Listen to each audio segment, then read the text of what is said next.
Hello and welcome back to my channel. Today I'm going to be telling you all about the books that I've read in the month of October.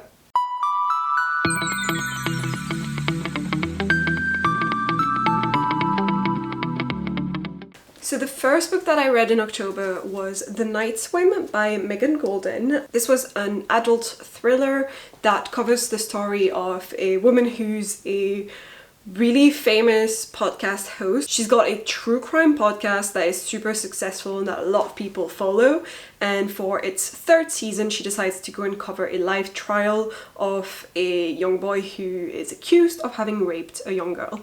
And during this live trial that she goes to in the small town where she arrives, she also receives strange letters from a woman who claims that years ago, I think a decade ago or more, her sister, who people say had an accident and drowned, was actually murdered, and that she's got proof of it.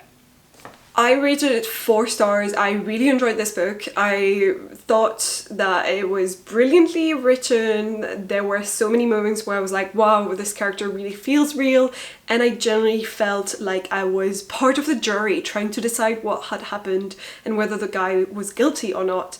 And I really enjoyed the way the two cases were linked together as well, and having those moments in the past and those moments in the present. And definitely everything that wasn't properly finished in the book, I have high hopes to see in a follow-up, and just have this become a little series where the main character becomes, you know, the main detective on it. The next book I read in October was Dar Fever by Karen Mary Moaning. So this was part of my series I read the 10 best supernatural romances, paranormal romances, excuse me, from a Goodreads list. I rated it 4 stars. This book is obviously an adult paranormal romance novel, and the first in a really big series. I think there's quite a few in it, and it basically tells the story of this girl who travels to Dublin because her sister was studying there and she died mysteriously. The police says that she was murdered, but they've dropped the investigation because they don't have any more leads and they don't know what else to investigate in order to figure out what happened.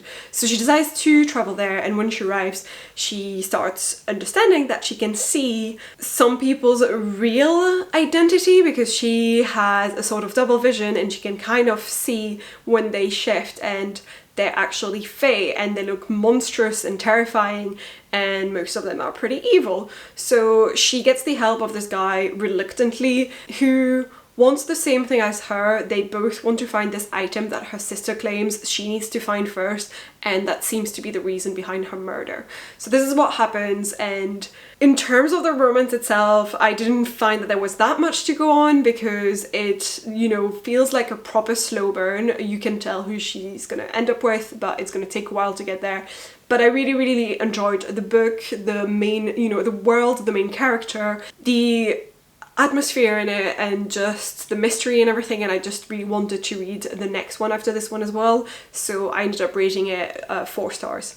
Sorry, I just fixed the lighting because it feels like it's getting darker outside, but I don't know. Anyway, the next book that I read was the first in the Sookie Stackhouse novels. It was also for that same video, and this is, you know, the books that inspired the True Blood series. So this first book covers the adventures of Sookie, who's a waitress, and she's got telepathic powers. So telepathic? She's got a power of telepathy, and she can hear other people's thoughts, and she always feels like she's treated as the nut job basically of the town every single time because of it. But one time, because we live in a world where vampires have come out of the coffin, as she jokingly says, because of a company that started producing fake artificial blood in bottles and selling it and marketing it into bars. So one time Sookie meets a vampire who comes into her bar, and she realizes that she cannot hear his thoughts at all whatsoever, and so a romance starts sparking between the two.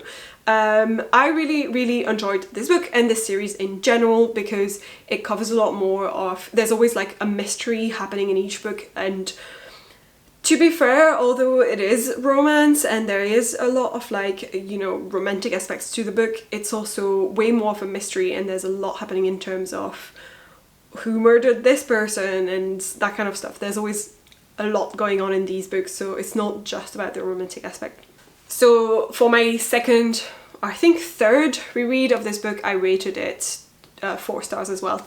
Next, I read The Secret History by Donna Tartt. This was for the Late Night Book Club, and I did not rate this book because I did not know what to do about it. I made a video of me reading through the book, so I vlogged about it, and you can check that video. It's called literally like a rant review. Oh my god, the light is changing dramatically. Anyway, I made a rant review of this book, and it just because I did enjoy some parts, but also thought I was so freaking long. The characters are really unlikable, but that can be a thing that people enjoy, so no qualms about it. To summarize what happens in this book, it is an adult, a dark academia type of novel that just follows this group of kids who are called the Greeks because they're all studying Greek in college, and this new guy, Richard, decides to join them, and when he does, he understands that it's a very strange group of people who are very isolated from the rest of university, that kind of keep to themselves, and he starts becoming friends with them and everything, until that is an accident happens and the kids tell him that they've accidentally killed someone during a strange night. When that happens, everything starts to go downhill from there, and things are kind of like crossing morality boundaries and things like that. I don't really know how else to explain this book, and already I feel like I've given a slight spoiler just because of how long it is, because it's not like things happen in the first 50 pages. It takes you 200 pages to start thinking, oh yeah, this is going somewhere, I'm finally into it. So that's how I felt about the book mostly. I was just like, nah, the waiting time for it to get good is just too fucking long. That's all I think about it. The next book that I read in October was One by One by Ruth Ware. So this is an adult thriller that kind of follows a similar pattern to And Then There Were None by Agatha Christie. So you have a bunch of people who decide to take a trip to the mountainside. They go on a skiing trip somewhere in France, but when they arrive there, one of them gets in an accident, in an avalanche, and then slowly you realize that someone might be taking them out one by one. Literally. The reason why being that they're a corporate group company, like a small startup thing that is about to make a lot of money if they sell to a bigger company, but some people are opposed and some people are for it to happen. So obviously there's two dissidents group within them, and it's kind of the reason why the murders start happening.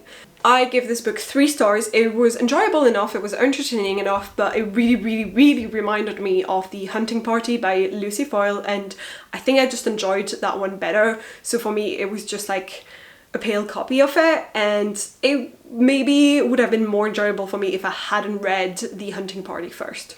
The next book that I read in October was actually the second book in the Sookie Stackhouse novels, which is Living Dead in Dallas, so by Charlene Harris.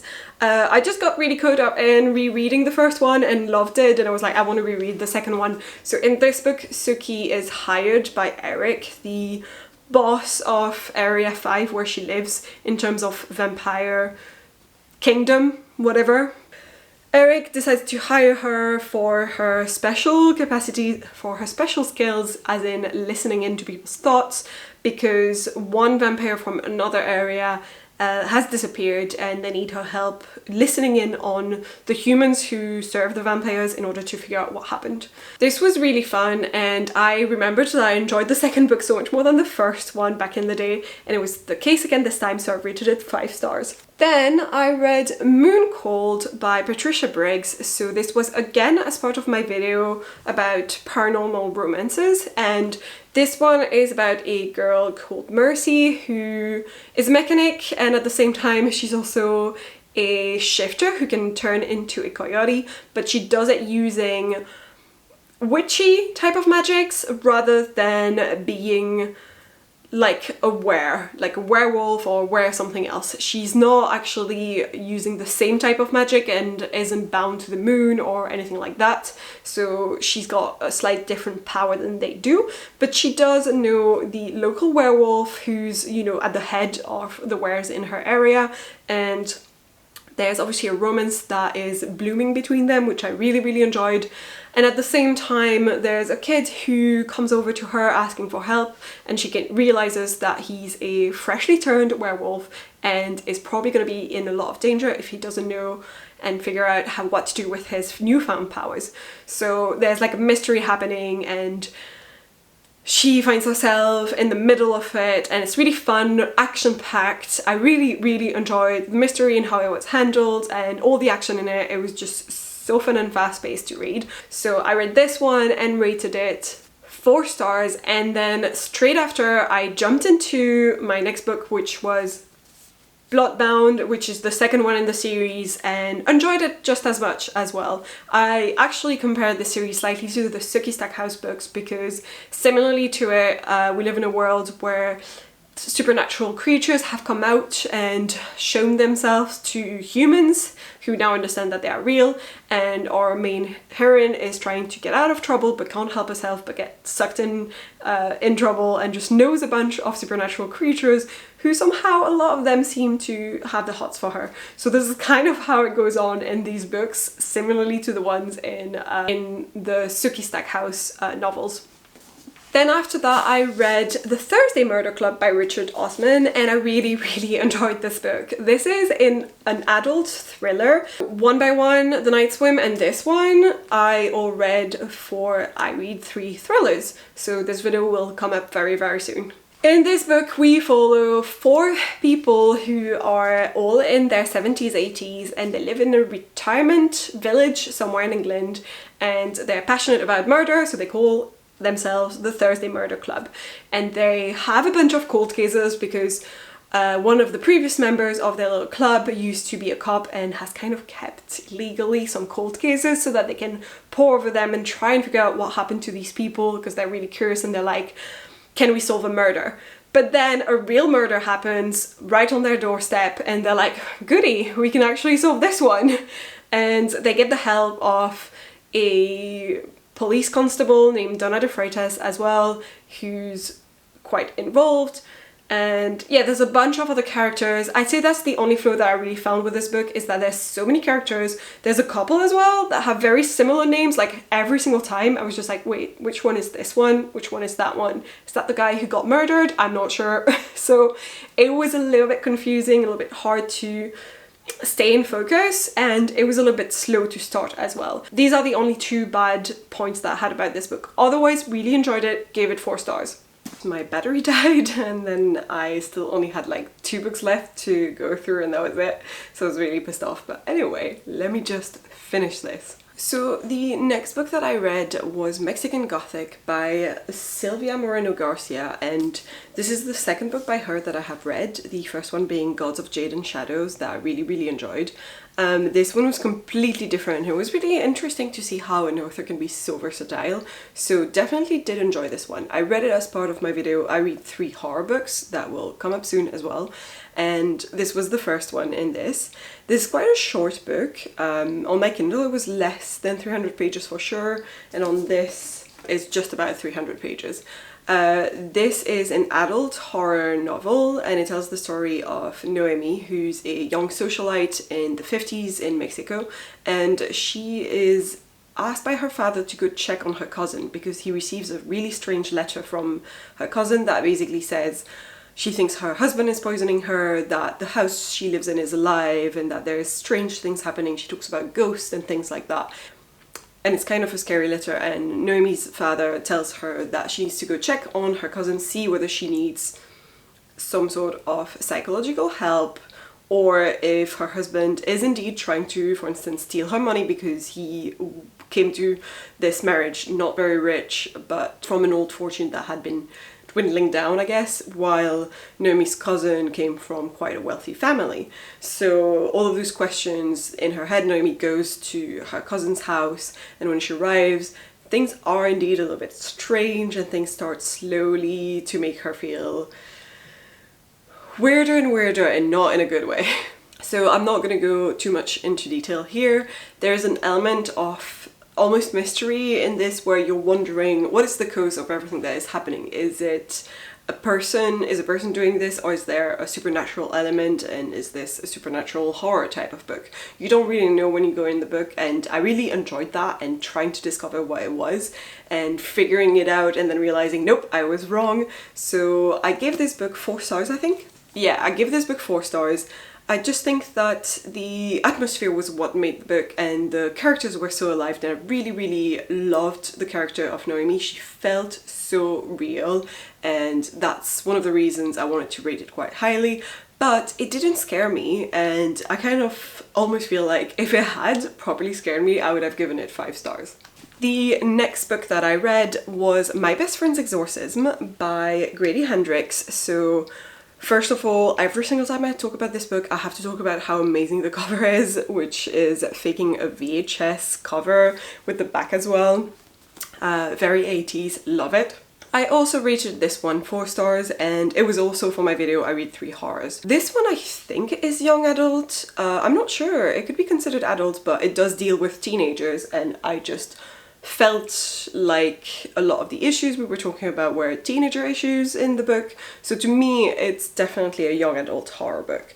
It was really, really fun to read, super fast-paced, and there was such a cool social commentary behind it about like young people in the 80s having issues with being trusted, being seen as they're about to become adults by the other adults, being protected by them, but also, you know, having the decisions to do things themselves, important decisions about their own lives.